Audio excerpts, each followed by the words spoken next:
say no, I'm Russian, and I am Russian, but I'm not going to say it to you 5 times in a row. So. Thank you. Are you meeting with Machado later today? Are you going to speak to Machado? I don't think so. I'm meeting with the foreign ministers of Greenland and Denmark, but I'm not meeting with Machado. What do you have looking ahead to that meeting with the leaders of Greenland and Denmark? What are you thinking of? You know, I want to thank them first for standing with the United States in Afghanistan.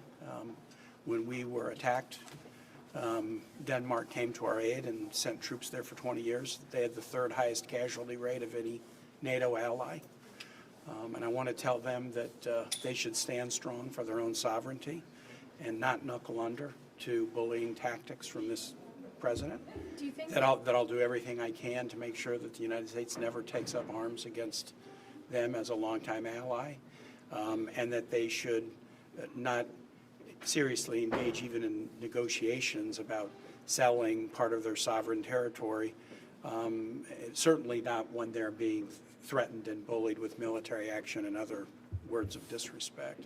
Do you think Democrats and Republicans are on the same page about Greenland? Senator Blumenthal says yes, Mark Kelly says no. I think if we have a vote, and I suspect we will, a war powers resolution about Greenland and Denmark, I suspect we'll get overwhelming Republican support, but not unanimous, but we'll get very strong Republican support. Is that in the works? Do you know a timeline of when that might happen? I don't know the timeline. I will be the co-sponsor of that resolution, but I'm not going to be the lead sponsor, and so there are others who are making the decision about when to introduce that. Senator Tillis had mentioned when it comes to resolutions, votes on Greenland, that he almost hesitates to sign on and to vote for those because he doesn't want to legitimize even the threat of it. Do you worry that some Republicans will have that reaction to that kind of war powers resolution, dismiss it? I have heard my Republican colleagues advance many reasons why they don't want to vote for war powers resolutions, and I'm expecting to hear a lot more creative ones.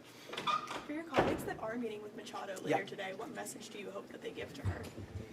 Well, I think they first should listen to her. I think it was enormously discouraging to Venezuelan Americans, and I can imagine Venezuelans connected to the opposition when the decision was made to allow the vice president of the disgraced and illegitimate Maduro regime to run the country.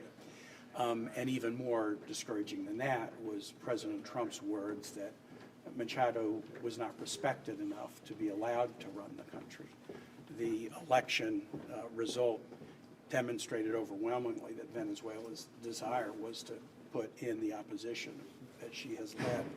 And so for the president to say she wasn't respected enough, something else is going on there, and I don't know exactly what it is. And I think we should listen to her. My colleagues should, because maybe her words will help illuminate why she was not deemed trusted by President Trump. Senator, do you think that Democrats are trying to make a point about housing and affordability? The other side is as well as we go into the midterms here.